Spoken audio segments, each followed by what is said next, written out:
Vážení hostia, dovolte mi, aby som vás privítal na diskusii a ospravedlňujem sa za trochu meškanie, ale teda myslím, že to nebude nejaký problém. Už teraz ďalej. Rád by som medzi nami privítal pána Dušana Hreneka, vedúceho zastúpenia Európskej komisie na Slovensku. A pána Petra Javorčíka, štátneho tajomníka Ministerstva zahraničných vecí a európskych záležitostí Slovenskej republiky. Dobrý deň. Takže ja by som len tak na úvod. Téma tejto diskusie je rozpočet Európskej únie, nejaké mýty a fakty. Ja by som bol rád, pokiaľ by sme sa v rámci tejto diskusie práve dotkli aj takých informácií, ktoré kolujú o rozpočte Európskej únie. Často vieme, že nie sú úplne presné. Napríklad hovorí sa o tom, aký je rozpočet obrovský, že kopec peňazí ide do inštitúcií Európskej únie, že je potrebné ten rozpočet nejakým spôsobom, aspoň to bola taká retorika Davida Camerona práve počas schvaľovania tohto rozpočtu, že treba ho krátiť, lebo tie výdavky tam nie sú adekvátne. Rovnako tak by sme sa v rámci diskusie mohli dotknúť otázok, akým spôsobom sa tvorí tento rozpočet, kedy sa napríklad s jeho tvorbou začalo, aj na tú procedurálnu stránku veci, ako sa postupuje pri tvorbe rozpočtu, keďže vieme, že ten rozpočet je na obdobie rokov 2014 až 2020, takže predpokladám, že sa s tým asi nezačalo pred mesiacom. Uvidíme samozrejme, ako bude našich divákov, aké témy budú zaujímať. A zbytočne nebudem klásť príliš veľa otázok, nechám priestor aj pre divákov, ale budem rád, keď sa možno dotkneme otázok, akými sú napríklad celková štruktúra toho rozpočtu, to znamená, kam idú aké výdavky, témy týkajúce sa spoločnej poľnohospodárskej politiky, ktorá je už v rámci tých rozpočtových alebo v rámci celkovej politiky Európskej únie, kde má takú asi špeciálnu úlohu. Takisto koheznej politiky, ktorá, aspoň teda podľa nejakých vyjadrení premiéra Roberta Fica, je jednou z takých kľúčových pre Slovensko. A všeobecne, ako tieto jednotlivé politiky, aký majú dopad pre Slovenskú republiku, ak by sme sa dostali napríklad aj do oblasti energetiky, energetickej bezpečnosti, odstavu jadrovej elektrárne. Naozaj nechávam to do veľkej miery aj na vás, čo ste sem prišli. Nebudeme už nejako ďalej rozprávať, ja by som sa teda najskôr spýtal všeobecne teda vás oboch, aby sme si tak nejako všeobecne pozreli sa na to, čo je to a v akej fáze je ten rozpočet momentálne, lebo dostala sa k informácie, že bol schválený, že je to naozaj tak, alebo aké sú ústavy pri tom schváľovaní, prípadne možno na tú štruktúru. Dobre. Začneme na tú štruktúru. Tak ďakujem, tak tých otázok ste otvorili veľmi veľa, tak neviem, či všetky stihneme, ale ja som rád, že začínam, lebo väčšinou je to tak, že Európska komisia začína celý ten proces. A začala ho v tomto prípade už koncom júna 2011, vtedy Európska komisia pripravila rozpočet a následne už o ňom rokovali členské krajiny. Na samite 7. 8. februára členské krajiny už došli k dohode a teraz je tento rozpočet v parlamente, ktorý musí dať súhlas s ním. Takže ešte predpokladáme, že nejaké menšie zmeny v ňom budú, ale tá hlavná dohoda si myslím, že bola dosiahnutá na samite 7. 8. februára. Ja by som začal možno tak tiež aj širšie. A vlastne dnes sa chcem sústrediť na 4 oblasti.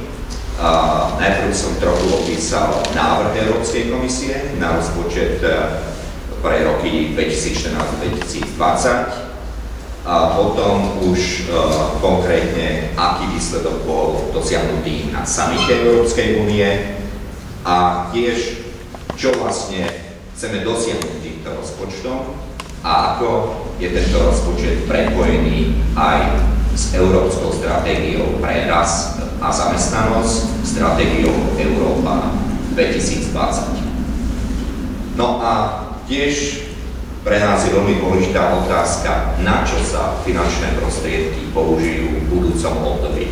Teda na čo Slovensko by sa malo zamerať, ako efektívne využiť finančné prostriedky, aby to prinášalo prospech všetkým.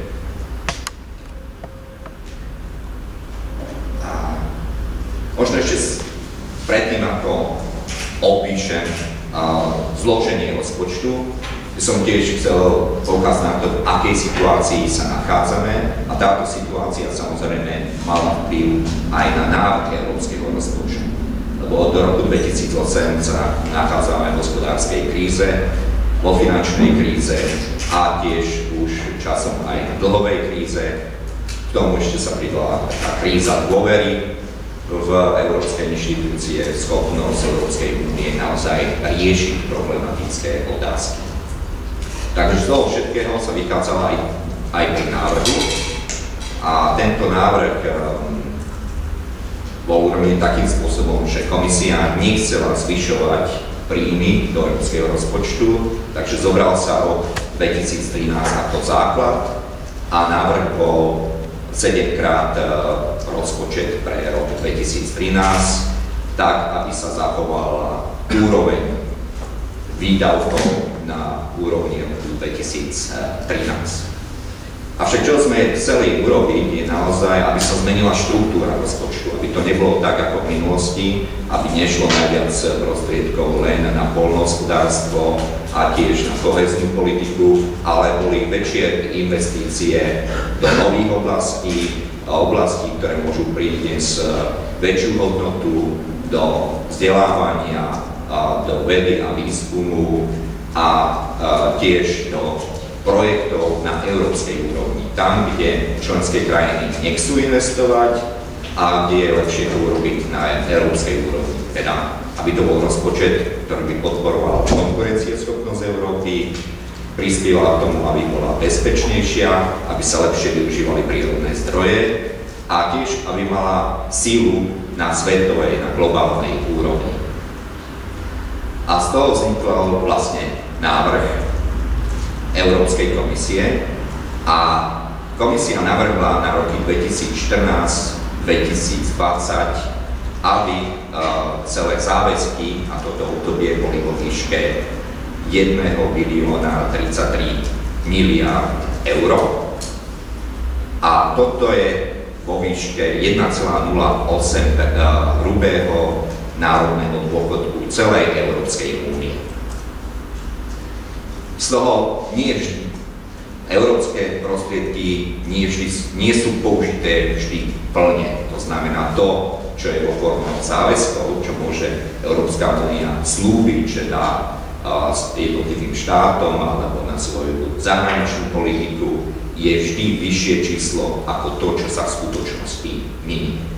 Takže tam platby, čo môže v skutočnosti Európska únia minúť počas tohto obdobia, sú nižšie a boli vo výške 1,03% hrubého domáceho dôchodu. Teraz na tie jednotlivé časti.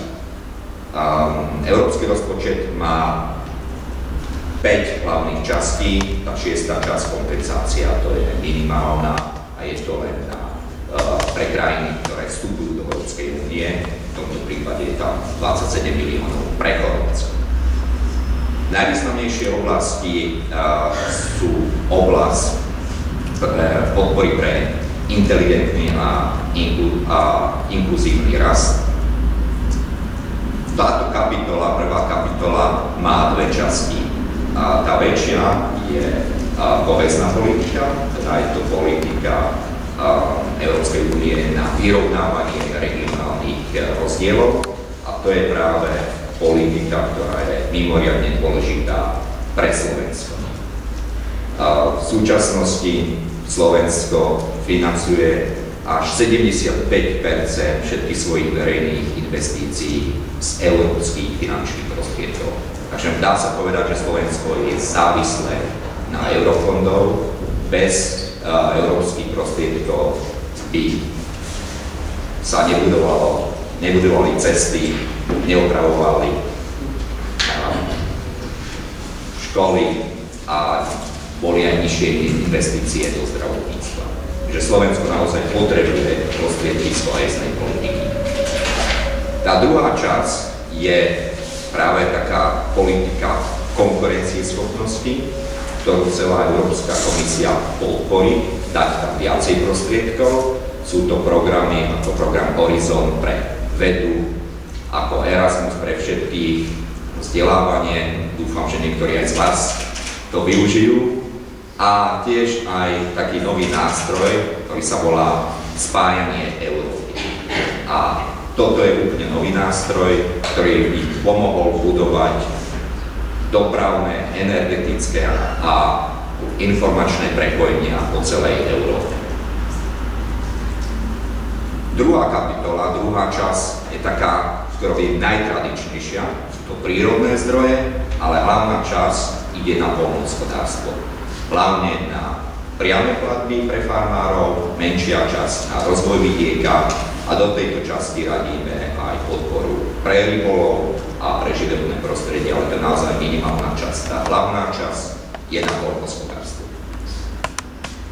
A kapitola 1 a kapitola 2 spolu predstavujú hlavnú časť európskeho rozpočtu. Ďalšie kapitoly sú nižšie. Koľko asi percent tieto prvé dve? Tieto prvé dve, ja myslím, že to je taký 75%. Vlastne si to môžeme rýchlo spočítať. Je to viac ako 85%.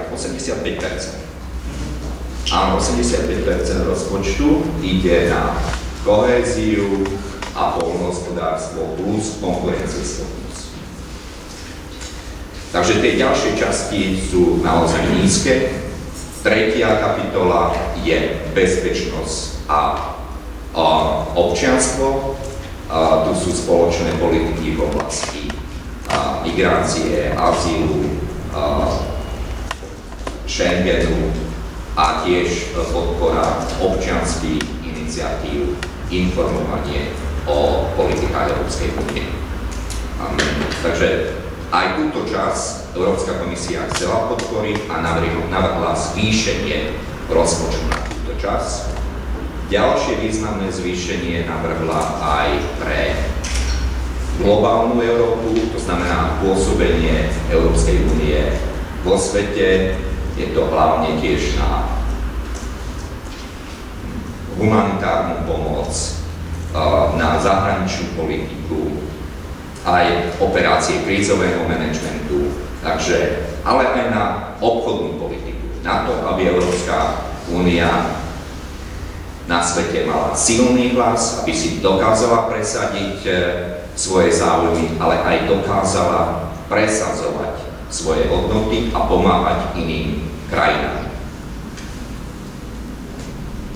No a piata časť, mnohokrát bola aj dosť kritizovaná, je časť určená na administratívne výdavky, to znamená celú prevádzku európskych inštitúcií, na platy, na dôchodky, ale aj na budovy. A táto časť je vo výške 63 miliárd, čo predstavuje 6% celého rozpočtu. Boli tam aj ďalšie časti, ktoré sú mimo rozpočtu, pretože komisia ich považovala za také, ktoré nie sú ani isté, že napríklad fond pre krízové situácie, globalizačný fond, ktorý sa používa vtedy, keď sú v niektorých krajinách výrazné dôsledky obchodných dohôd, odchodu veľkých investorov kvôli globalizácii, ale je tam aj fond Solidarity, ktorý napríklad pomohol Slovensku, keď sme mali záplavy, alebo bola výkryca mimoriadnych veľkých rozmerov po Vysokých Tatrách. Z toho fondu Solidarity vždy Európska únia pomáha krajine, ktorá je poškodená. Takže toto bol návrh Európskej komisie, len tak na porovnanie, koľko to predstavuje z hrubého domáceho dôchodku Európskej únie, celej Európskej únie, tak vidíme, že je to 1%, čo je na úplne nízkej úrovni. Keď porovnáme, koľko míňajú na svoju činnosť a štátna a verejná administratíva v jednotlivých krajinách, tak vidíme ten obrovský rozdiel. Sú krajiny ako Luxembursko, ktoré až 60% svojho hrubého domáceho dôchodku míňa na administratívu, na verejné výdavky a v všetkých krajinách je to mimoriadne vysoké číslo. Slovensko je tam medzi tými, čo najmenej míňajú, ale aj na Slovensku je to takmer 38% hrubého domáceho dôchodku. A vieme povedať, prečo je to tak nízko v porovnaní s správou povedzme samotných štátov? Únia teda je taký rozsiahlý projekt, že sa tam dokážeme vmestiť do toho 1%. Európska únia financuje iba tie európske politiky a nefinancuje povedzme školstvo, zdravotníctvo, ktoré tvoria ten základ. Takže to, čo je na európskej úrovni, je to, kde má spoločné pôsobenie, tzv. Pridanú hodnotu, kde môžeme dosiahnuť viacej. A na druhej strane ešte je tam tá kohezná politika, kde vlastne to taká solidarita bohatších krajín s tými chudobnejšími. Takže tá solidarita tiež má aj svoje obmedzenia, že nejde do rozsiahlých rozmerov a je tam povedzme tá poľnohospodárska politika, ktorá je tam preto, lebo je lepšie, keď je to spoločná poľnohospodárska politika, keď jednotlivé krajiny nesúťažia, kto dá viacej farmárom, že majú rovnaké podmienky. Je to lepšie pre všetkých? Ja by som povedal, že je to lepšie pre všetkých 500 miliónov obyvateľov, ale je to lepšie pre Európu ako celok. Že určite v niektorých krajinách farmári by dostali viacej, keby to bolo iba národné, že niektoré krajiny by vedeli dať ešte viacej. Povedzme takou krajinou, kde dáva vláda oveľa viac na poľnohospodárstvo je Švajčiarsko alebo Norsko, lebo si to môže dovoliť, nie sú viazaní tou spoločnou poľnohospodárskou politikou.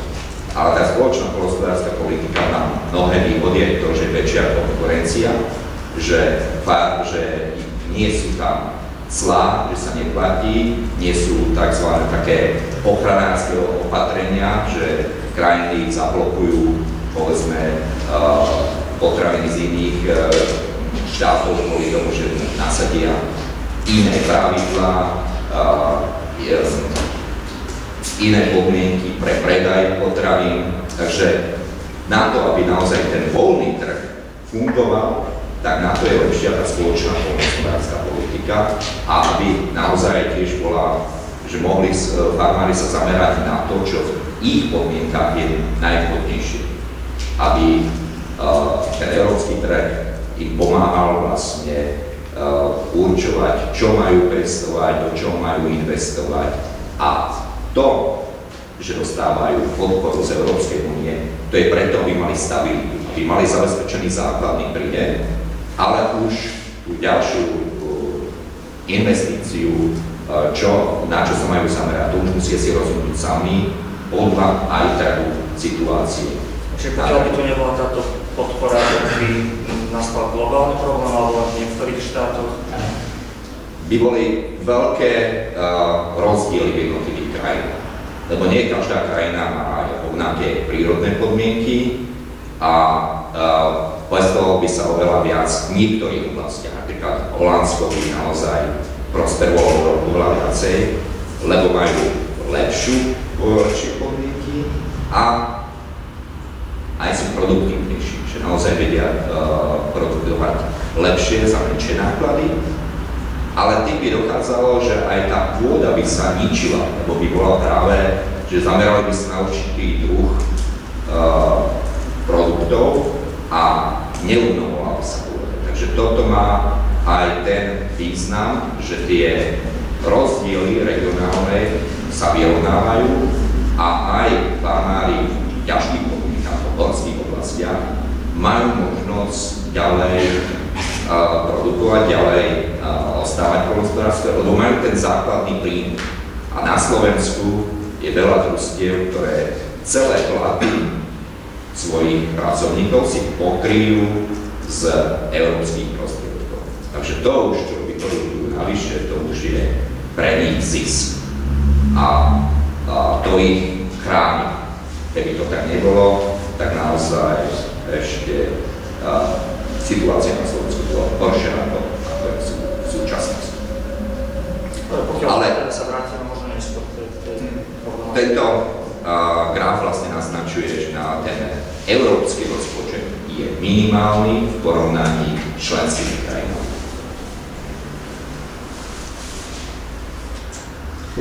Takže aký je stav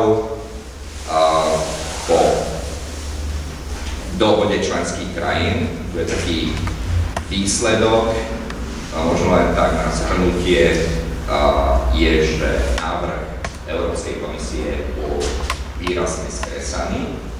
Teraz je na úrovni 960 miliárd eur, čo predstavuje 1% hrubého domáceho dôchodku, a tie platby by mali byť ešte nižšie na úrovni 908 miliárd, a čo je 0,95% HDP. Aj niečo, to je slovenský HDP. Dôchodok. To je také označovanie, že nie je to veľký rozdiel, takže budem používať HDP, ale má to byť dôchodok. Dobre, no a možno tak na porovnanie to máme v ďalšej tabulke máme bežné ceny. Je tiež rozdiel, že či sa rokuje v stálych cenách, bežných cenách, a bežné ceny sú vždy s infláciou, predpoklad inflácie, takže táto tabulka je veľmi vhodná pre krajiny, ktoré dostanú viacej, lebo v bežných cenách je to vyššie. Takže asi aj Peter môže použiť bežné ceny a výsledok je pre Slovensko ešte lepší. O ten výsledok, a Peter to popíše lepšie, ten výsledok samitu pre Slovensko je mimoriadne výhodný a myslím si, že Slovensko môže byť veľmi spokojné s výsledkom samitu. Už menej je spokojná Európska komisia, pretože mnohé oblasti, ktoré chcela viacej podporiť, tak tieto oblasti boli znížené. A čo chcela Európska komisia, je naozaj zmeniť štruktúru rozpočtu. Že nedávať až toľko na poľnohospodárstvo, na kohéziu, ale zamerať sa aj na iné oblasti, na vedu, školstvo, a tam ten nárast mal byť oveľa vyšší. Žiaľ, v rokovaniach sa to znížilo, tiež sa znížili výdavky na bezpečnosť, na občianstvo a aj na zahraničnú politiku. A to vonkajšie pôsobenie Európskej únie. Neviem, či to vidno, vy tu vidíte asi lepšie ako ja, ale tu sú porovnania rôznych rozpočtov. Prvý je rozpočet na roky 2007-2013, teda súčasné obdobie. V tej druhej časti je návrh komisie. Tu sú malé zmeny, lebo je to podľa toho, čo sa započíta do rozpočtu, či aj niektoré oblasti ako podpora na Galileo, ale zhruba v tejto štruktúre je to rovnaké. No a na záver je už ten výsledok rokovania členských krajín. A v tých ďalších posledných sledcoch vidíme rozdiely medzi návrhom komisie a výsledkom členských krajín, ale tiež medzi výsledkom a obdobím 2007-2013. A tu nastáva to, že prvýkrát v histórii rozpočet pre Európsku úniu klesá. To sa nikdy predtým nestalo, vždy bol tam náraz, ale teraz prvýkrát v histórii, aj vzhľadom na to, aká je situácia kritická v Európe, aj vzhľadom na to, ako si presadzovali členské krajiny svoje priority. Tak prvýkrát rozpočet bude nižší ako v predchádzajúcom období. Tu tiež môžeme vidieť, že aj ten rozdiel medzi návrhom komisie a výsledkom summitu je dosť veľký, je na úrovni viac ako 8%. A ešte vyššie je to na úrovni platieb, tam je to 9%.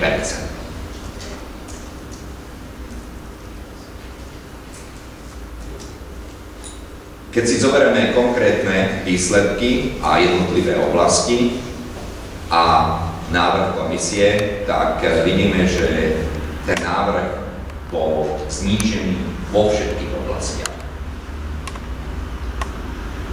Bol znížený aj na poľnohospodárstvo, aj na kohéziu, ale tie hlavné zmeny boli najmä v kapitole 1a, čo je konkurencieschopnosť, rast, zamestnanosť, a to je na nástroj Connecting Europe Facility, teda nástroj na spájanie Európy, kde pokles bol o viac ako 20 miliárd, takže z pôvodných 50 miliárd to kleslo na 29 miliárd, takže to je výrazný pokles. Tiež nám bol pokles na vedu, žiaľ aj na vzdelávanie, aj na Erasmus tam bol pokles, aj na bezpečnosť, občianstvo, a významný pokles bol aj pre zahraničnú politiku. A čo mňa sa dotýka, tak bol tam pokles aj na administratívu. Tiež bol pokles aj v ostatných oblastiach, ako sú Fond Solidarity, a tiež rozvojová pomoc, IDF, takže vo všetkých oblastiach bol pokles. No ale aby sme neboli len negatívni, tak čo komisia považuje za pozitívne aspekty, je, že oproti minulému obdobiu sa predsa len zvýšili výdavky na konkurencieschopnosť, takže tam je ten nárast na výskum, vývoj, vzdelávanie, mobilitu a niečo aj ostalo na ten nástroj na spájanie Európy. Len nie je to toľko, ako Európska komisia navrhovala. Pozitívne na administratívu závisí od toho, na čo bol náraz na penzie, ale to je oblasť, ktorú asi ťažko znížiť. Takže to je najvyšší náraz.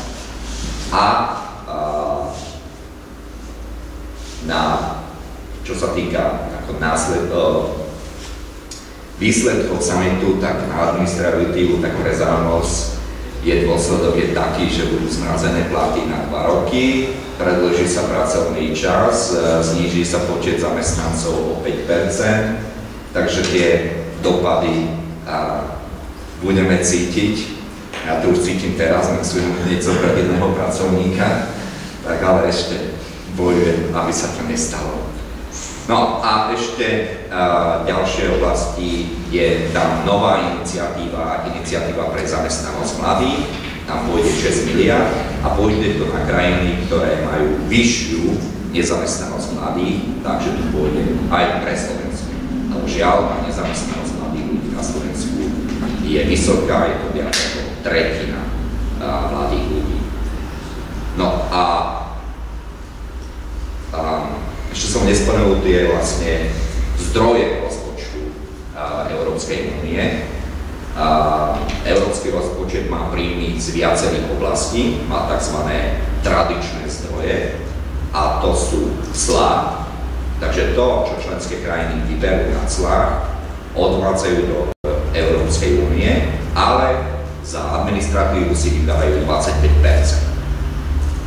Ďalší tradičný zdroj sú to poplatky cukru a poplatky z poľnohospodárskych výrobkov, ale to je naozaj veľmi nízke.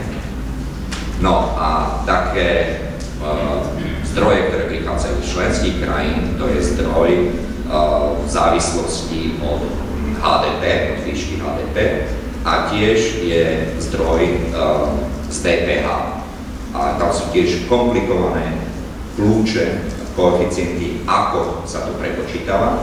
Preto to Európska komisia chcela zmeniť a navrhla aj ďalšie vlastné zdroje, aby to neprichádzalo z rozpočtu jednotlivých krajín, ale aj Európska únia, aby mala svoj vlastný príjem. A to bola navrhnutá daň z finančných transakcií a tiež modifikovaný príjem z DPH. Žiadny návrh nebol akceptovaný. Čo bolo akceptované je, že je zníženie na vyberania nákladov za tradičné vlastné zdroje z 25% si členské krajiny necháva 20%, iba 20%. No a je tam možno, že možno v budúcnosti sa využijú výnosy z dane z finančných transakcií na európskej úrovni, ale to je iba možnosť do budúcnosti. V jednom prípade porovnať, že koľko zhruba objemu financií pochádza z týchto iných vlastne vlastných zdrojov únie a koľko ide priamo z štátnych rozpočtov týchto financií? Myslím, že 70% ide z národných rozpočtov a zvyšok je to buď tradičné zdroje, alebo DPH. No to je čo vlastne národné rozpočty, to je tradičné, takže v podstate iba niekoľko percent je vlastne. Je to minimálne. Pri vzniku Európskej únie bol cieľom mať iba vlastné zdroje, ale postupne sa vlastné zdroje znižovali, tak sa znižovali clá, poplatky za poľnohospodárske produkty a narastal význam tých zdrojov členských krajín. Ešte čo vidíme ako pozitívne aspekty, tak v kohéznej politike sa berú do úvahy aj špecifické potreby krajín, ktoré sú v kríze, ktoré majú finančné problémy, ale stále sa podporuje rozvoj v menej rozvinutých oblastiach, čím vlastne Slovensko veľmi profituje a pre Slovensko je tam náraz, výrazný náraz príjmov z regionálnej politiky, z kohéznej politiky. V poľnohospodárstve, ja by som skôr videl ako výhodu to, že značná časť rozpočtu pôjde aj na opatrenia, ktoré sú prospešné pre klimatické zmeny, pre boj s klimatickými zmenami, také opatrenia na zlepšenie životného prostredia, aby poľnohospodárska politika bola šetrná k prostrediu a pomáhala krajine rozvoju. Tiež je záväzok vyčleniť 20% všetkých výdavkov na boj proti klimatickým zmenám. Neviem, ako sa to bude presne sledovať. Uvidíme. A aj keď bolo znížený rozpočet na vonkajšie vzťahy, je tam náraz, a takže Európska únia môže presadzovať svoje záujmy vo svete, má na to nástroje, má aj prostriedky, ale Európska komisia chcela byť ešte ambicioznejšia. Ja myslím, že možno v tejto fáze by sme mohli túto prezentáciu pozastaviť. Myslím, že ste nám teda predostreli celkom taký veľmi prehľadný, alebo teda taký pekný prehľad toho, ako je ten rozpočet štruktúrovaný.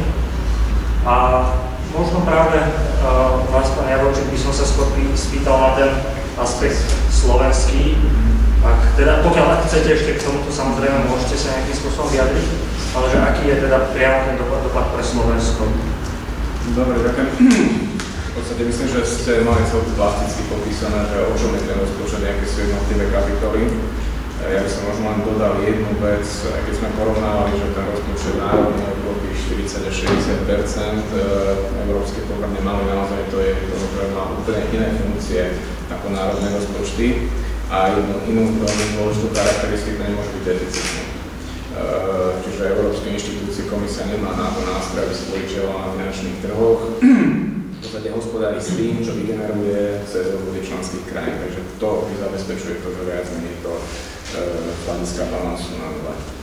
Ja by som možno v tejto mojej prezentácii už sa nevracal na tým jednotlivým kapitolám v detailu, ale skôr popísal ten proces od toho júla 2011 až po február, keď sme dospeli na úrovni členských krajín v dohode a možno trošku asi kde ešte na čom treba popracovať a jak vlastne to rozoberieme tým, že títo čísla nadrobné v jednotlivých členských krajinách. Môžem povedať, že keď komisia v 2011 predložila tento návrh, tak v podstate Slovensko a mnoho iných krajín bolo aj schopné to realizovať. Vzhľadom na to, že ten rozpočet bol pomerne dobre nastavený, z nášho pohľadu napriek tomu, že došlo k celkovému poklesu na politiku, ktorá bola prioritou pre Slovensko, tak vzhľadom na to, že sú to pomerne dôležité kalkulácie, z tej obálky sme byla členská krajina, ale vychádzalo nám to, že budeme mať viac ako teraz. Takisto, hoci tiež poľnohospodárstvo išlo dole, ako ďalšia priorita pre Slovensko, tak je to nárast aj v obálky pre našich farmárov. A tiež ten návrh rozpočtu aj spĺňal to, že sa modernizuje. To znamená, že ide tam viac peniazy na vedu, výskum, vzdelávanie, aj na ten Erasmus, po prípade na transeurópske siete, dopravné alebo energetické. Čiže celku ten návrh bol z nášho pohľadu v poriadku a už mnoho iných aj politik krajín, myslím, že bolo celku spokojné. Bohužiaľ, realita politická bola tá, že najmä skupina čistých prispievateľov, to znamená Briti, Švédi, Dáni, Nemci, Francúzi, táto skupina krajín to považovala za neakceptovateľné. Hlavný argument bol vždy najmä zo strany Davida Camerona, ktorý v tomto bol asi najhlasnejší, ale to najmä kvôli svojmu domácemu publiku. Ostatní sa tak veľmi radi za ňu aj zakrývali, myslím najmä Severanov a v prípade Holandianov. Ale tam zaznela požiadavka pomerne rezolutná, že z tých miliárd 1033 miliárd, že treba skresať rozpočet do takých 150 až 200 miliárd. Čo samozrejme malo dosť dramatický dopad potom na všetky jednotlivé kapitoly rozpočtu, aj potom na tú kohéznu politiku, poľnohospodárstvo a všetky viaceré programy, ktoré sú financované z európskeho rozpočtu. Takže nastali ako pomerne tvrdé rokovania. V začiatku možno ten prvý pôrok až 9 mesiacov, jak by sa len vyjasňovalo, aký dopad bude na tento návrh na jednotlivé členské krajiny. Lebo realita je taká, že vždy sa hovorí o európskej pridanej hodnote, čo je pravda, každý nám to tiež znamená, ale v konečnom dôsledku je len dôležité si vždy prepočítať, čo to znamená teda do jednotlivú krajinu. Že tieto technické aspekty sa v tej prvej fáze rokovaní vyjasňovali, to bolo ešte za poľského predsedníctva 2011 dánskeho. Keď v lete 2012 v podstate už cyperské predsedníctvo, keď nastúpilo, tak dala prvý nástroj, skúsilo dať na stôl nejaký kompromis, aby sme sa našli medzi tým návrhom komisie, čo bolo, ak som spomenul, tých 1033 miliárd a tým požiadavkou skresať rozpočet o 150-200. Takže prešli sme rôznymi fázami rokovaní môžem popísať, že v podstate na tej technickej úrovni tam sa experti schádzali každý týždeň, na ministerskej úrovni, na Rade pre všeobecné záležitosti si mali tento program každý mesiac, ale dosť dlhú dobu každý si viac nehovorí to svoje, že kohézne krajiny potrebujeme na rozvoj infraštruktúry, na podporu rastu, práve kohéznu politiku, tak aby neboli škrty práve z tejto oblasti. Ďalej tieto členské krajiny, ktoré sú čistými prispievateľmi, by skôr argumentovali tým, že tie peniaze nie sú úplne efektívne využívané, treba krátiť preto, lebo aj národné rozpočty sa krátia, takže to bol zlý politický signál, že európsky rozpočet rastie, takže je to taká silná politická požiadavka, aby sme škrtali. Takže v určitej fáze tie rokovania sa zdali, že boli úplne dostatej výčky, lebo nejak sme si vedeli nájsť prienik. Krajiny, tzv. Priatelia kohézie, to sme zaregistrovali, sa dali dosť dobre dokopy, aj najmä pod tým tlakom čistých prispievateľov a tiež pravidelné mítingy pred rokovaniami v Bruseli. Kto sa rádi do tejto skupiny? To je 15 krajín, čiže viac menej sú to všetky nové členské krajiny, čiže viac menej to bolo Baltické, Čechy, Bulharsko, Rumunsko, Slovensko, Cyprus, Malta, plus ale bolo tam aj Španielsko, Portugalsko, Grécko, čiže viac menej krajiny, ktoré benefitujú a sú prijímateľmi, najmä prijímateľmi kohezných fondov.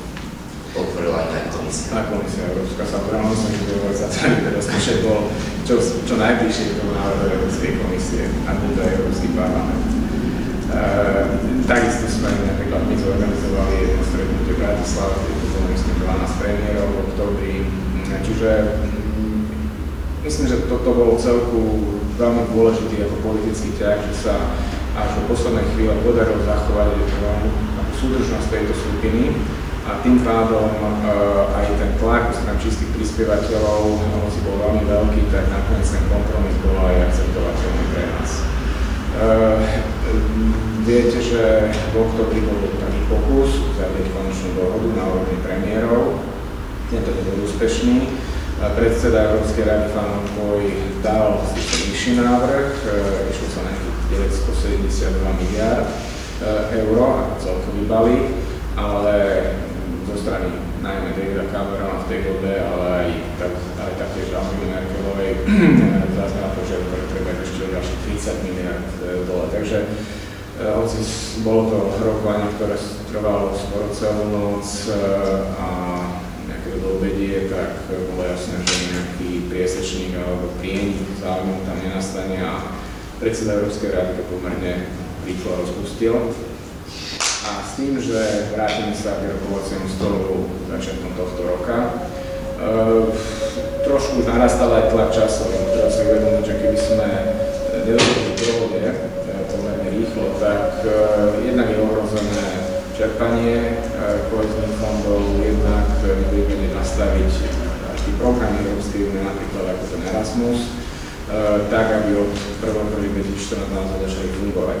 Takže aj pod týmto časovým tlakom predsa len tie názory sa začali viac zbližovať a na samite, ktorý bol pred 2 týždňami, sa nám podarilo dosiahnuť dohodu. Tie čísla ste videli, čiže išli sme ešte dole nejakých 12 miliard oproti tomu novembru. A čo bolo podstatné napríklad aj v nášho pohľadu, že tie kapitoly, ktoré boli pre nás najdôležitejšie, kohezná politika, ale aj poľnohospodárstvo, neboli dotknuté, ako sa to ostalo na rovnakej úrovni. Ten summit bol pomerne zaujímavý, možno sa to aj postreli v médiách, začali sme vo štvrtok kedy po obede a s tým, že naozaj sa rokovalo celú noc a uzavretá dohoda bola až na ďalšie pobedie o 4:30. Možno len tak pre ilustráciu, tak možno aj anekdotické, aby si vedeli predstaviť, že jak to vyzerá na takých rokovaniach. Nie to, že sa sedí za jedným stolom, premiéry sedia za jedným stolom na 36 hodín, ale bola prvá plenárne rokovanie, kde každý si povedal svoj názor. Samozrejme ešte boli požiadavky jednotlivých krajín na úpravu toho alebo onoho. Väčšinou sa to rozpustí na niekoľko hodín, potom prebiehajú bilaterálne rokovania za účastí predsedu Európskej rady, Európskej komisie danej krajiny alebo skupiny krajín, ktoré naozaj trvali celú noc. Oznámi sa napríklad, že o 2:00 začneme v noci opäť v plenárnom formáte, to znamená všetkých 27 krajín, tak ako čakáte 3 hodiny, 4 hodiny nič, lebo ešte niekto niečo negociuje a snaží sa vydobiť, no tak potom bolo stretnutie o 7:00 ráno. Ešte sa stále nepodarilo dosiahnuť dohodu, hoci už to bolo naozaj skôr takých individuálnych, to sa hovorí, že darčekov pre jednotlivé krajiny. Alebo napríklad Češi vystihli, ale teda už dávno, že ich obálka pre koheznú politiku sa oproti tomu, čo majú momentálne znižil 7 miliárd eur. Ale samozrejme bol veľký tlak na to, aby aspoň niečo vybojovali navyše a aby sa pre ne mohli vrátiť aj s nejakým pozitívnym výsledkom. A nakoniec ešte si vybojovali nejaký taký, napríklad sa darček 600 miliónov eur navyše na koheznú politiku. Čiže takýchto klientov má predseda Európskej rady viacero, takže tie rokovania sú potom naozaj niekedy dlhé, najmä tie bilaterálne, ale na tretí pokus, keď sa premiéry vyšli po obede o 2:30, tak po nejakých 2 hodinách sa dalo odpískať rokovanie s tým, že dohoda je na stole. A teraz sa vrátim už k tomu, že čo to vlastne znamená pre nás. Možno si aj postrehli v médiách tie také základné parametre alebo také čísla. Keď sme si to prerátali, tak pre nás znamená na poľnohospodárstvo, na kohéznu politiku, najmä na kohéznu politiku, plus napríklad sme dostali 200 miliónov na podporu odstávania riastovských bohulníc, plus ďalšie menšie programy, ten príjem by mal byť okolo 20 miliard eur. Naše odvody sú do 7 miliard eur za tých 7 rokov, čiže to je čistá pozícia okolo 13 miliard. S tým, že práve kohézna politika, tá naša obálka by mala byť okolo 13 miliard eur, tie, čo už som spomínal, stále ceny, v bežných cenách reálnych, znamená si 14,7 miliardy. Plus... Ten rozdiel je, že sú ceny s infláciou. No, možno technicky vysvetlím. Negociuje sa vždy, aby sa vedelo porovnávať súčasné obdobie a to budúce cena 2011, alebo teraz sa negociovalo. O 7 rokov to bude cena 2017, mám asi nemočný rozpočet. Čiže to sú ceny v tom roku 2011 a keď ale tie peniaze dostaneme na fondy, tak samozrejme už budeme hovoriť o cenách, ktoré nám budú plynúť v roku 2014, 15, 16, 20. Tam sa bude dáva inflačný faktor 2%, čiže keď to prerátate, tak v podstate... Či sa to aj nejako prispôsobuje potom, že pokiaľ je tá inflácia... Nie, to je stanovené. Áno, alebo odhad priemernej inflácie za tie obdobie, že bude 2% ročne, takže vlastne tie bežné, teda stále ceny prerátate 1,2 dostanete bežné ceny. Čiže vlastne nie je to až také zložité, ale výsledok je ten, že naozaj skôrne politiky malo byť asi 14,7 miliardy eur, z poľnohospodárstva to je niečo do 3 miliard eur, plus bohunice a rôzne tie menšie programy, do ktorých budeme zapojené. Náš odhad je, že koľko z neho získame napríklad, alebo keď sa vrátim k tomu Erasmu, čo možno máte to pôjde taký najlepší príklad, tak sa ten balík peniazí, ktoré na Erasmus potom rozdelí na jednotlivé krajiny, podľa toho, koľko má študentov a HDP a viac menej potom na agentúra hospodárského rozpočtu a poskytuje štipendia pre študentov. Čiže keď toto takto všetko zrátate, tak asi je to 20 miliard eur pre Slovensko. Čiže z tohto pohľadu sme naozaj boli veľmi spokojní, aj vzhľadom na to, že si musíte uvedomiť, že kohézny balík celkový vyšiel teda, ale len Rumunsko, Slovensko a Poľsko sú 3 krajiny, ktorým tento kohézna obálka alebo eurofondy sa zvýšia na budúce obdobie. Čiže naozaj sa nemáme na čo stiažovať. A samozrejme teraz ide o to, že akým spôsobom budú využité. Čiže vrátim sa zase späť k tomu, čo som povedal na začiatku, čo teraz po tejto dohode. Prvým takým bodom bude dosiahnuť s Európskym parlamentom, vzhľadom na to, že ide o spolurozhodovanie. Nejde tak ani už o tie čísla, ako také, ale tam asi nejaké politiky zásadné nebudú môcť vyhovoriť, aby sa nám celá tá rozsypala, ktorá bola veľmi ťažko dosiahnutá medzi členskými krajinami. Ale parlament chce niektoré prvky, napríklad taká by bola zvýšená flexibilita, to znamená, že keď sa nevyčerpajú peniaze v jednom roku, tak môžu byť vyčerpané v tom ďalšom, či neprepadnú alebo nepôjdu naspäť do štátnych kás. Asi bude záväzok strany členských krajín parlamentu, že po prvý roky sa na to pozrieme, jak sa vyvíja rozpočet a po prípade sa spravia nejaké úpravy do neho. Čiže skôr, ako som povedal, tie zmeny budú takéhoto procesného charakteru, ako že by sa nám hovorilo o číslach. A čo je možno ešte podstatnejšie, čo nás čaká v nasledujúcich mesiacoch, je to, ako aby sa prijala legislatíva k tým jednotlivým programom k eurofondom. Znamená, že máme síce čísla na stole, ale na každý jeden program musíte mať nariadenie alebo rozhodnutie komisie, čiže pred nami je schválenie však 60 rôznych legislatívnych návrhov. Najdôležitejšie budú opäť legislatívne návrhy, čo sa týkajú eurofondov.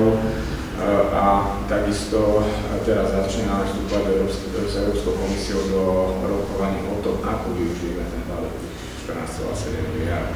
Čiže čo pôjde, koľko pôjde, dajme tomu na vedu, výskum, podpora, koľko na diaľnice, koľko na podporu životného prostredia, na nových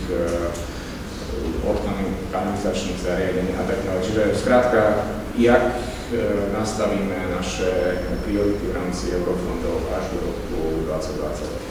A tuto by som povedal, že to naozaj veľmi dôležitý proces, lebo už tu bolo spomenuté číslo, že 75% verejných zdrojov je, alebo verejných investícií je z eurofondov, takže nečakám, že toto číslo sa nebude dramaticky meniť v nasledujúcich 7 rokov, pretože sme v čase krízy, rozpočty sa krátia, čiže možno skôr to ešte bude viac ako tých 70-75%. A to, jak si to nastavíme, samozrejme po dohode s komisiou, určíme na dosť dlhé obdobie, že niečo budeme investovať. Lebo tieto fondy začneme využívať realisticky niekedy koncom 14. 15. roku, do roku 2020, čiže hovoríme naozaj o 10-ročnej investičnej perspektíve pre Slovensko. Čiže to, že bola dohoda dosiahnutá pred tými 2 týždňami, sme stále neviem, som povedal, možno v polceste a ešte dôležitejšie možno bude to, ako nastavíme využívanie týchto technológií. Dobre, takže ďakujem veľmi pekne. Možno by stálo za zváženie sa ešte aj zamyslieť na to, či tieto prostriedky, ktoré nám nejakým spôsobom vyčlenené, budeme schopní aj reálne vyčerpať. Ale ja by som možno skôr túto otázku podsunul aj našim divákom, ktorí, keďže máme zhruba nejakú polhodinu do konca diskusie, aby naozaj ste nezostali potom, aby ste sa aj vy mohli spýtať. Čiže pokiaľ sú nejaké otázky, tak teraz je na ne priestor. By som chcel spýtať pána Vyšnáka. Vy ste hovorili, že prvýkrát v histórii sa stalo, že v podstate rozpočet sa krátil. No a by som chcel spýtať, že aký to má nejaký oblast, alebo to má vplyv na dôvod štátov mimo Európskej únie, či to nejako reflektuje na to, alebo v podstate je to jeho. Tak hlavne je to otázka vnútorná, naozaj akým spôsobom sa budú podporovať jednotlivé oblasti. A je to tak, že počet krajín stále stúpa. Tento rok dostaneme aj Chorvátsko 1. júla vstupy, takže ten počet krajín bude zase vyšší. V niektorých oblastiach Rumunsko, Bulharsko ešte len nabiehali v tej poľnohospodárskej politike, takže teraz sa im tiež stále ešte zvyšuje. A celkové ten rozpočet klesne. A samozrejme sú na to iné pohľady. Vo Veľkej Británii, Nemecku, Holandsku, podľa iné pohľady v krajinách ako je Slovensko alebo Maďarsko, Bulharsko, takže je to trochu sklamanie, že klesá rozpočet, sklamanie aj pre Európsku komisiu. Celkové v zahraničí, ja myslím, že určite okolí je to tiež v určitej miery trochu sklamanie, pretože Európska únia tiež má svoje nástroje na vonkajšiu politiku, pre kandidátske krajiny podpora alebo podpora na susedskú politiku. Takže keďže tam bol návrh vyšší a bol skresaný, tak budú znižené aj podpory pre tieto krajiny. Takže určite nové krajiny to nevnímajú veľmi pozitívne, ale hlavný dopad je naozaj vnútri Európskej únie. A sú na to rôzne pohľady. Povedzme, kohezná politika, krajiny na Slovensku sú spokojné, že ďalej sa bude podporovať, poľnohospodárstvo, tak tiež noví partneri sú spokojní, že to zníženie nie je také výrazné, že tá podpora poľnohospodárstva ďalej pôjde. Je to politika, ktorá je tiež významná pre nové krajiny. Ja myslím, že každý si tam vie nájsť na niečo pozitívne a môže doma vysvetľovať, aké víťazstvo dosiahol. Takže pre Camerona vo Veľkej Británii je to zásadné víťazstvo, že prvýkrát v histórii klesá rozpočet a môže poukázať na to, že on to vybojoval a v iných krajinách môže byť pozitívne to, že sa zmení trochu štruktúra. Švédsko určite podľa je spokojné, že na poľnohospodárstvo ide menej, že oni túto oblasť tak nepodporujú a Takže každý si nájde niečo pozitívne, ale ja osobne si myslím, že to do určitej miery nesplnilo všetky očakávania, že najmä tú zmenu štruktúry rozpočtu a štruktúru zdrojov. Takže tam Európska komisia chcela dosiahnuť viacej, mať zásadnejšie zmeny a naozaj podporovať viacej konkurencieschopnosť, inovatívnosť a investície do vedy, do vzdelávania a do takých celoeurópskych projektov.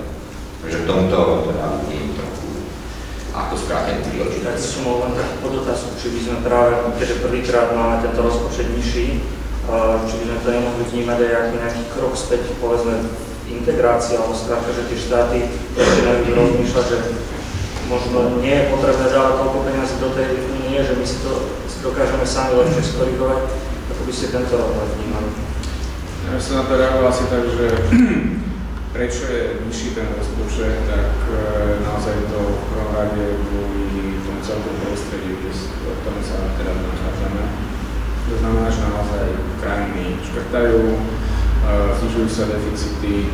Samozrejme, ak som povedal, že nie je to problém európskeho rozpočtu, lebo ten je v svojom princípe vždy vyrovnaný, ale jednoducho tento argument, ktorý najmä David Cameron, ale aj niektorí ďalší používali, tak jednoducho musel byť brátý do úvahy, že skôr toto politikum je za tým a aj v istej miery zhoda okolností, že jednoducho sme to negociovali v časoch, keď sú naozaj prísne škrty v národných rozpočtoch.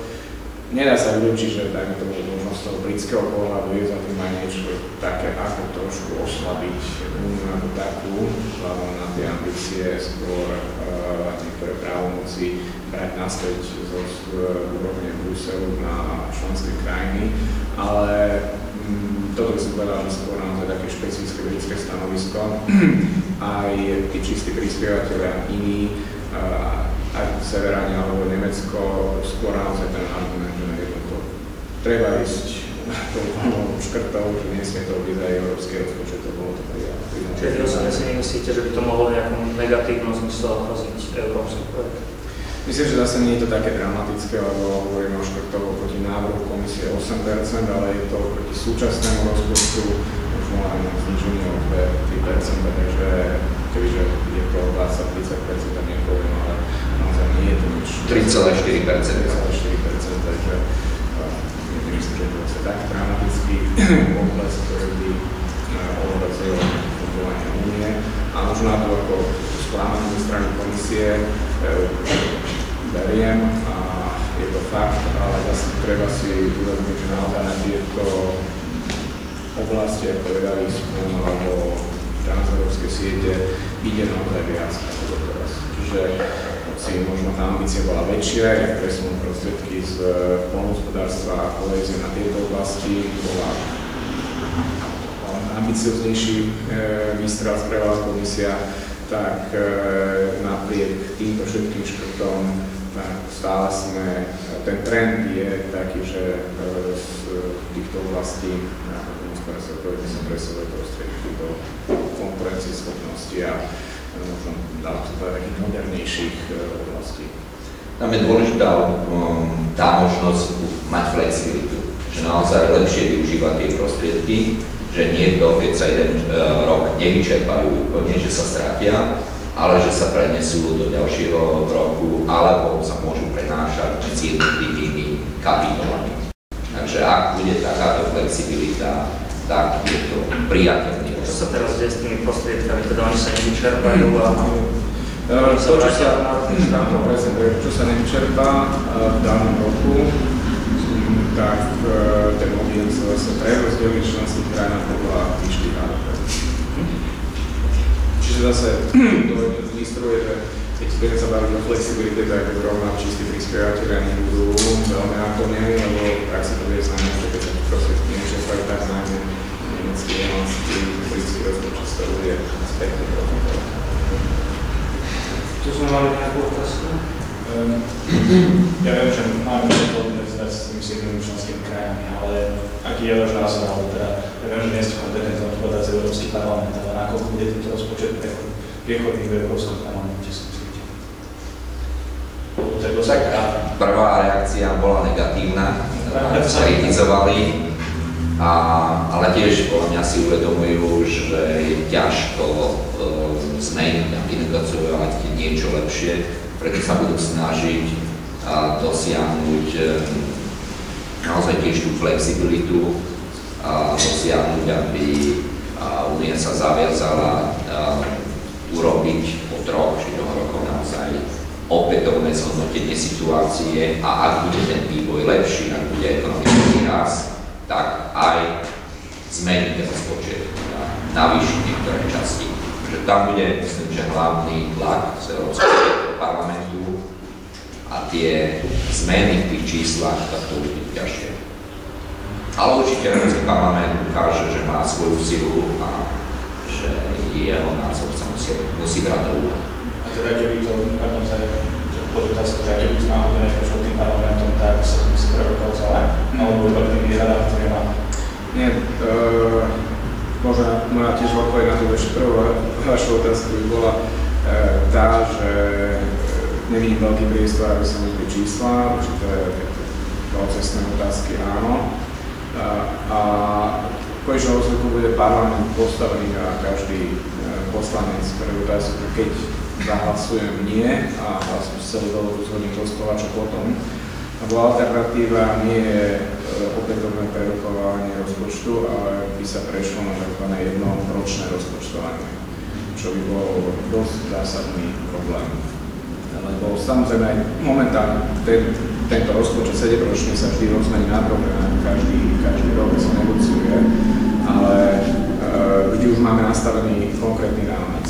V podstate máme tie čísla, možno niečo vnútri tých jednotlivých kapitol sa dá upraviť, ale nie sú to rokovania, ktoré budú začali od začiatku.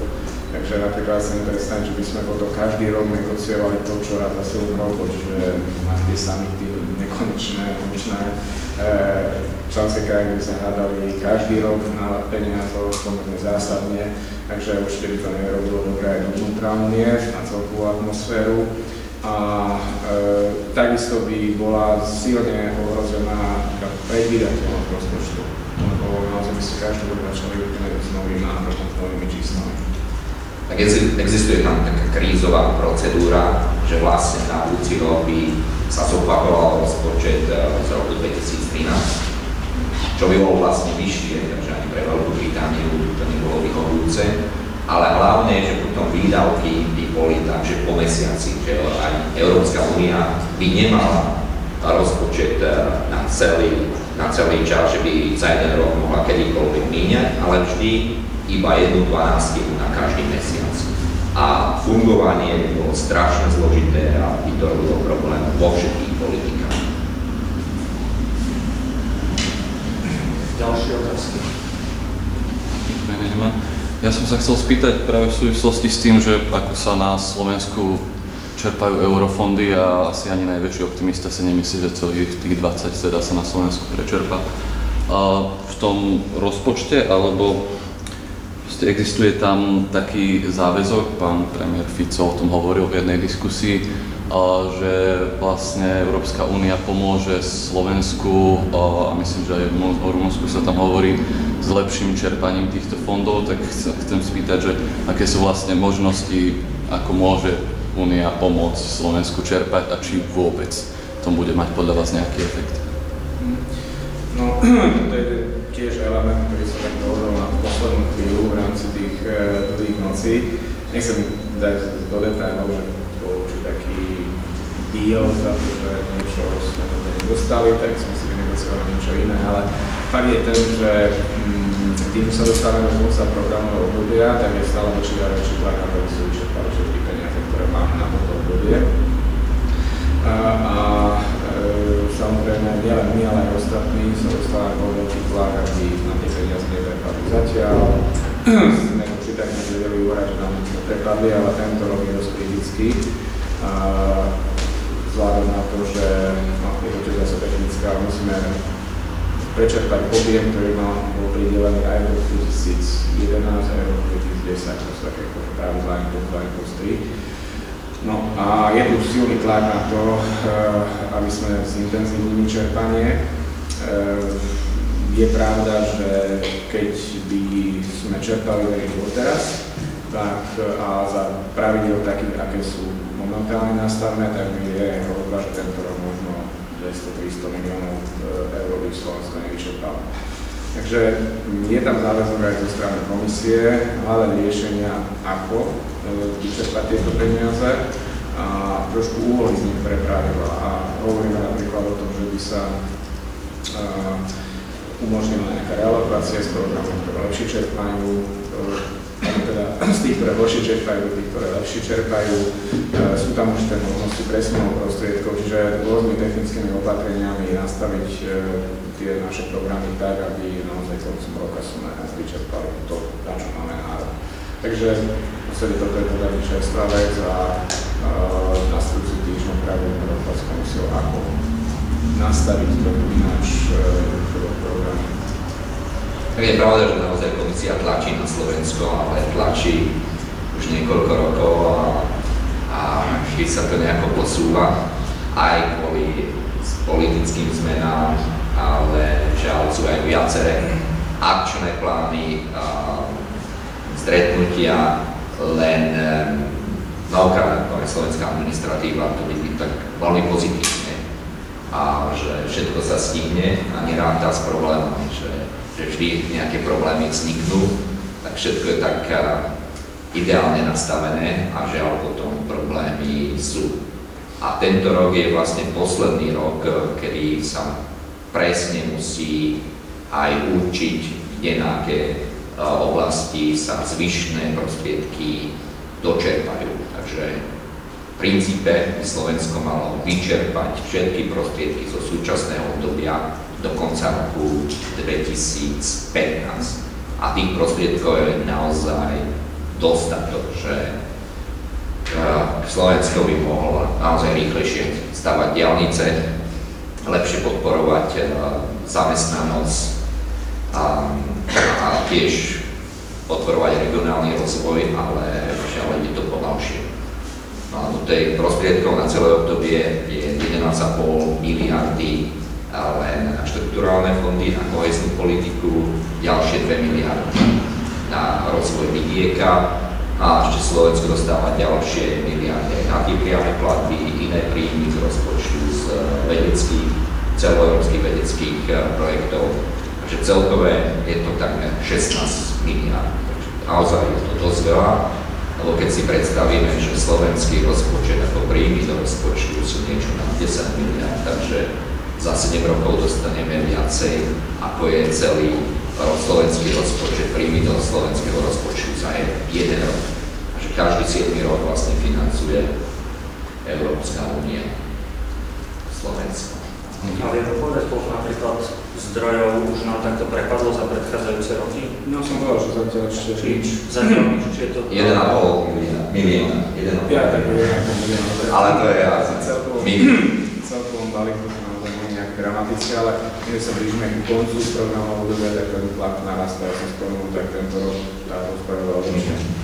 To je vlastne, môžete sa pozrieť na čerpanie zatiaľ, že koľko Slovensko dalo do rozpočtu a koľko dostalo čísla. Ale samozrejme, toto je ovplyvnené aj tým, že to čerpanie je slabšie. Keď čerpanie narastie, tak tie príjmy z Európskej únie budú ešte podstatne vyššie. Takže každý rok sme plusoví, posledné 2 roky to bolo viacej ako miliarda za rok. A ja verím, že sa to tento rok a ďalšie roky bude len zvyšovať. Ja by som mal k tomu takú ešte kritickú podotázku, ak smiem, že či si myslíte, že je to správna cesta takýmto spôsobom tlačiť na to čerpanie, keď očividne to čerpať a nie je to iba náš problém, Slovenska nevieme. Navyše sa tým otvára veľa priestoru pre korupciu a pre, povedzme to, nezmyselné projekty, len preto, aby sa to čerpalo. Či by všetky tie peniaze, nakoľko to naozaj nie je málo peniazy, podľa vás nebolo zmysluplnejšie investovať do niečoho iného. Trebárs do toho zamestnávania mladých, kde je, myslím, iba 6 miliard celkovo.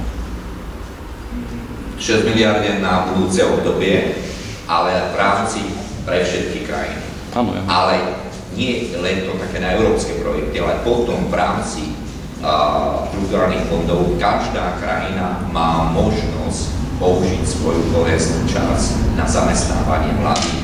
A napríklad teraz z iniciatívy Európskej komisie Slovensko presunulo 295 miliónov z iných oblastí práve na oblasť zamestnanosti, alebo potom aj na malé a stredné podniky, ktoré investíciami majú vytvárať nové pracovné miesta. Takže tie zdroje na zamestnanosť, na vzdelávanie sú. Horšie je to s efektívnosťou ich využitia a vôbec aj s rýchlosťou prípravy projektov.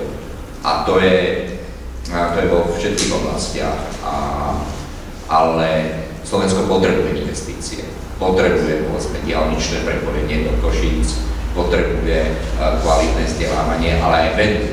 Na vedu samostatné Slovensko dáva minimálne. Ak tam nebudeme investovať, tak budúcnosť naozaj nebude ružová na Slovensku. Ja som na to povedal asi celú, že je to pravda, že tam neskrývali to žiadne tajomstvo, že to čerpanie nie je dobré a že je tam veľký priestor na to, aby sa to zlepšilo. No a samozrejme, že sú dve veci, že či tie peniaze mať a potom ako ich minúť. Momentálne sme aj tieto negociácie, o ktorých som spomínal, bolo o tom, aby sme tie peniaze mali. A teraz nastúpe druhá fáza, ako nastaviť všetky programy tak, aby to čerpanie bolo lepšie, efektívnejšie. Čiže samozrejme častokrát človek počuje, že vlastne len tieto eurofondy prajú korupčné prostredie na Slovensku a sú tiež zlé, ale to vypadajú, keby sa tiež ten alkoholist sťažoval na to, že vinári robia víno a sa palí v destilérkach alkohol a že jednoducho on to musí vypiť. No. Takže je potom na nás, aby sme naozaj s tými peniazmi rozhodne zaobchádzali. A tiež by som povedal, že to naozaj nie je o tom, čo Brusel, lebo tie peniaze si rozhodujeme v veľkej miere my doma. Takže je to vlastne na každom z nás, aby sa tie peniaze využívali rozhodne. Na mladej generácii. Tak ešte na budúci finančný rámec. Aj. Máme ešte nejakú otázku, ak teda tak maximálne asi a potom sme to pomaly nejako uzavreli, keďže máme dokonca nejakých 7-8 minút. Aby som mal jednu otázku, chcel by som sa opýtať na to, aby sa dalo čerpať z eurofondu, tak musia byť splnené určité štandardy a nejaké podmienky, aby nejaká spoločnosť alebo organizácia mohla čerpať. Keď táto spoločnosť nesplňa, tak vlastne nie je možné, aby sa k tým eurofondom dostala. Prečo potom nie sú tie eurofondy využívané na to, aby tá spoločnosť alebo organizácia sa dostala na tú úroveň, aby mohla s tým eurofondom čerpať? Teraz som to úplne nepovedal, musím povedať. Prečo nie je viac využívané na pomoc pri, alebo prečo nie sú to všetky prostriedky pri čerpaní eurofondov pre občianske združenia alebo súkromné spoločnosti? Tak myslím, že tie pravidlá sú nastavené tak, že tí menej schopní sa k tým peniazom vlastne nedostanú, ak som správne pochopil, a tí schopnejší, tak tí sa k ním dostanú a že ich už až tak nepotrebujú možno. Tak sú aj rôzne poradenské centra, alebo programy, pretože mali byť štát by mal mať systém, ako pomáhať aj podnikom alebo aj občianskym združeniam, aby mohli sa dostať k európskych fondom. Takže rôzne projekty aj na toto existujú, ale už konkrétne ako toto by trebalo asi case by case, ako to rozobrať, lebo naozaj ťažko reagovať na takéto veľmi všeobecnú otázku. Ako nejak pravdu, ja sa nemám na to ani odpoveď, že jednoducho sú určité kritériá nastavené, ktoré platia pre všetkých rovnako, takže keď sa chcete na ne dostať, tak samozrejme musí byť na tej danej firme alebo občianskom združení, aby vedel to minúť. Lebo samozrejme myslím, že keď nastavíte kritériá tak alebo podlezené, tak samozrejme vtedy hrozí väčšie riziko, že tie peniaze nebudú využité tak, ako majú byť. Takže je to taký začarovaný kruh samozrejme, ale niekde musíte spraviť spraviť nejakú takú deliaciu líniu, že kto to môže a kto je oprávnený čerpať a kto nie. Napríklad na vedu je, myslím, že Národná agentúra alebo inštitúcia, ktorá pomáha vedcom pripraviť sa na to, že aby sa mohli uchádzať o európske projekty. Že im prídu s tým, že čo by chceli robiť a táto agentúra im pomôže splniť tie podmienky. Ale tiež je to financované z národných zdrojov a ten ich rozpočet je nízky dosť nízky.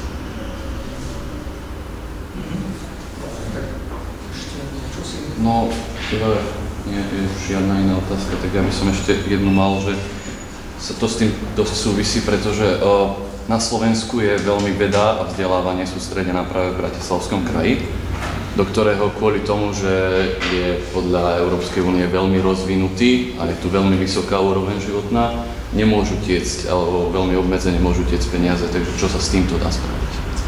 Dá sa s tým spraviť niekoľko vecí, ale je to problém a v podstate sa aj riešil do istej miery počas rokovaní už teraz a ešte sa bude riešiť, keď budeme naozaj hovoriť o tom, kde konkrétne dáme tie peniaze, ktoré nám sú pridelené. Je pravda, keďže Bratislava má HDP okolo 100x%, Unie, to samozrejme aj my sme určitých peňaženka, ale fakt je ten, že vzhľadom na štatistiku, jak sa robí, tak ako Bratislava vychádza extrémne vysoko, kdežto ostatné kraje sú hlboko pod priemerom Unie. A pre vedu výskum je to naozaj veľká výzva, lebo kapacity 50, 60, 70% kapacity vedecko-výskumných je naozaj koncentrovaných v Bratislave. Ale samotné tie nariadenia ohľadne čerpania fondov majú určité zase flexibilitu, takové vládne slovo, myslím, čo vyriešili. Jedna je, že 3% celkovej obálky, ktorú som povedal, že boli 14,7, môžete presunúť aj na oblasti, ktoré nie sú oprávnené čerpať tie peniaze, a to znamená na Bratislavu. Čiže tam je jeden veľký zdroj peňazí a takisto, keď budeme mať operačný program na vedu výskum, ale aj vzdelávanie, tiež ešte z toho 15% sa dá opätovne presunúť aj na tie oblasti, ktoré nie sú oprávnené. Čiže tie nariadenia samotné poskytujú určité možnosti, ako aj využiť tie peniaze v Bratislave. Čiže ja s tým budeme rátať, keď budeme nastavovať celý systém. Tak ja ďakujem teda za vašu. Môžem sa spýtať, čo aj ja? Tak, veľmi rýchlo. Ja som trochu obstarožný, ja som Ivan Kun, absolvent politológie na tejto univerzite pred mnohých rokov. Keď ja som ako študent politológie prvýkrát niečo počul, začal študovať Európsku úniu v 92. roku, tak som sa dozvedel, ale tak mi to bolo interpretované možno, že základom európskej integrácie je voľný trh, 4 slobody. Voľný pohyb tovarov, služieb, kapitálu, služieb. Nie, služieb. Služieb, kapitálu, pracovné sily. A k tomu ako doplnkové sú nejaké štruktúrálne kohezné fondy, ktoré pomáhajú teda vyrovnávať tie rozdiely s tými krajinami. Tá podstata bola, že budujeme jeden spoločný trh a k tomu máme nejaké doplnkové nástroje. Dnes, a teraz nemyslím dnes tu, ale vlastne posledné mesiace, možno posledné roky, keď počúvam debatu Európskej únie, tak začínam mať pocit, že celá Európska únia je o tých prachoch, ktoré sa prerozdeľujú od tých bohatších krajín k tým chudobným a o tom proste, koľko sa podarí tým chudobnejším vytlačiť z tých bohatších a proste sa zabúda na tú podstatu, že tá podstata bola iba spoločný trh. Pretože tie peniaze môžu pomôcť, ale to, že sa tu použijú peniaze na opravu základnej školy, to je fajn, ale to nezlepší našu životnú úroveň. Našu životnú úroveň zlepší to, keď sa tu niečo bude vyrábať, či už pre našich ľudí, alebo na vývoz. Čiže ja začínam mať pocit, tak ako som bol v tom 10. roku veľký eurooptimista, tak proste s postupujúcimi rokmi začínam čoraz že tá Európska únia a európska integrácia sa uberá nesprávnym smerom. A druhá vec je v tom čerpaniu. Ja vôbec nevidím problém v tom, že či čerpáme na 100% alebo na 99 alebo na 90. Ja vidím problém v tom, na čo sa tie peniaze používajú a ako sa používajú. A pokiaľ ide o tú korupciu, no poviem dve veci. Náskenkový tender a sociálne podniky. Kto si to nepamätá, tak si to niekde vygooglite a pozrite si hlavne, kde tá korupcia začala, alebo celá tá kauza začala. Nezačala pri mimovládnych organizáciách, pri obciach, mestách. Začala na ministerstvách. Takže ako sa hovorí, ryba smrdí od hlavy. To je všetko. Myslím, že tu neskrývali, že ako to nie je ideálne, že určitá úroveň korupcie existuje a to je úroveň celej spoločnosti a že naozaj je na Slovensku, aby to riešilo. A mnohé veci sa vyriešia aj na európskej úrovni a stredkový tender bol zastavený a bol neplatený z Európskej komisie a takže Európska únia tam nedala žiadne peniaze. A čo sa týka sociálnych podnikov, tiež tam bolo vyšetrovanie a tiež mnohé vlády boli zastavené. Takže tá kontrola aj z vyššej úrovne z Európskej komisie existuje a aj teraz sú odzastavené. Áno, nič nebolo zaplatené z európskych fondov, ale v oboch prípadoch to nebola kontrola z Európskej komisie, nebola to kontrola z národných orgánov, či už OLAF, aby národných knižných kontrolných úrad. V jednom prípade, vlastne v oboch prípadoch to boli novinári, médiá a mimovládne organizácie, ktoré na tieto veci upozorňujú. Ja som na stretnutí vtedajšej komisárky pre regionálnu politiku so zástupcami mimovládnych organizácií, kde sme informovali o niektorých veciach. Ale to je dobré, že práve taká stretná vec tam existuje a potom boli tie platby zastavené. A vyšetrovania sú viaceré, že prebiehajú aj teraz. Zastavujú sa aj niektoré tendre, aj v týchto dňoch. A pri nejakých pochybeniach zastaví sa aj ako čerpanie niektorých operačných programov. Takže sú opatrenia, ktoré sa realizujú aj v praxi. Že to môže byť ešte lepšie. Akože že treba ráznejšie zasahovať mnohokrát. To ja myslím, že sa zhodneme viacej. A takže... Nemôžem povedať nič proti tomu, ale len možno ešte na tú prvú časť je možno pravda, že teraz vznikol len aj tým, že sa dopovalo, že to bolo mediálne, ako keby to bolo základné, myslím, že tie 4 slobody a ďalšie politiky, ktoré Únia má, v podstate sú stále platné a sú tu a čo sa týka vnútorného trhu, tak je stále základom fungovania Únie a viac menej sú skôr iniciatívy ako ďalej ešte verbové, ako odstránené bariéry a tak ďalej, takže nesmiem do detailov, komisia opätovne minulý rok navrhla taký single market 1, teraz je single market 2, že ďalšia legislatíva, ktorá sa bude preberať v inštitúciách Únie, ktorá by mala opäť ten jednotný trh posilňovať, takže samozrejme nie je to také veľmi mediálne zaujímavé, keď rozprávate o, neviem... Ale ja myslím, že tie slobody pocitujeme, keď... Už sú do značnej miery aj vybudované a sú brané ako samozrejmosť. Takže možno je chyba, že mediálne sa o tom viac nehovorí, ale ten dojem, že naraz je to naozaj úplný názor, že ja si vyvolám tým, že máme tú fázu 7-ročného rozpočtu, keď sa nám negociuje. Teraz zase možno 5 rokov to nebudete počuť a v roku 2019 alebo 2018, tak opäť to bude samozrejme silná politická téma.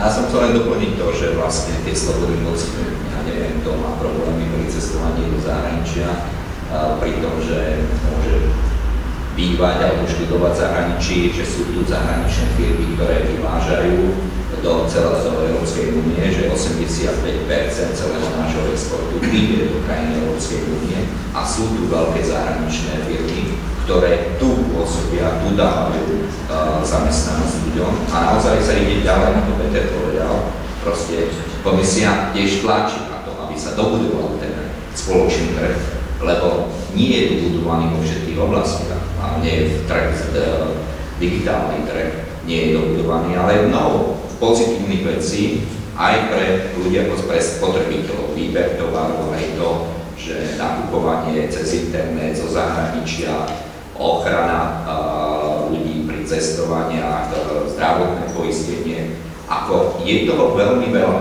len naozaj možno už to považujeme za také samozrejme, že pozeráme skôr, že čo nie je. A to je dobré, lebo to nám dovoluje postupovať ďalej. Takže ja si myslím, že to je práve výhoda, že aj ten tlak je a je aj mnoho konzultácií, ktoré robí Európska komisia, aby sa ľudia aj vyjadrili, že aké prekážky oni nachádzajú v jednotnom trhu a čo by oni navrhovali, aby sa ešte zlepšilo. Takže ten priestor na zlepšovanie je, ale tých výhod už teraz je to veľa. Tým tak, by sme teda to už mali aj z dôvodu času ukončili. Ja by som len takú krátku otázku na záver. Každý z vás, čo si myslíte, ako teda napokon táto otázka rozpočtu dopadne? Asi ani sme sa, neviem, či bolo spomenuté, kedy bude ten parlament, čo zhruba zasadať. A teda, že ako si myslíte, aký bude ten výsledok, ale jednou dvomi vetami. Parlament nie je termín, ktorý by to mal súhlasiť, prebiehajú teraz rokovania medzi členskými alebo predsedníctvom členských krajín a Európskym parlamentom, to je podľa dá sa taký zložitý technický proces, ale je odhad, že možno v apríli, v máji by mohol aj parlament tú rámcovú dohodu súhlasiť. Môj odhad je v júni by sa tu optimisticky. Takže optimisticky Tak v tom prípade ďakujem za vašu odpoveď a ďakujem rovnako za podnetnú diskusiu. Ďakujem aj vám, že ste sa teda zúčastnili, že ste sa zapojili rovnako svojimi otázkami. Výstup z tejto diskusie rovnako môžete nájsť na našej stránke adhoc.sk cez pomôčku alebo aj na našom Facebooku. Zároveň pán Chrenek, myslím, že dal takú možnosť, že túto prezentáciu, ktorý ste uviedli aj sa na prezentačnej listine, môžeme vám potom rozposlať e-mailom, takže tieto čísla budete mať k dispozícii, ak by vás tá problemátika ďalej zaujímala, budete sa jej môcť venovať. Myslím, že to by bolo asi všetko, takže ešte raz ďakujem veľmi pekne.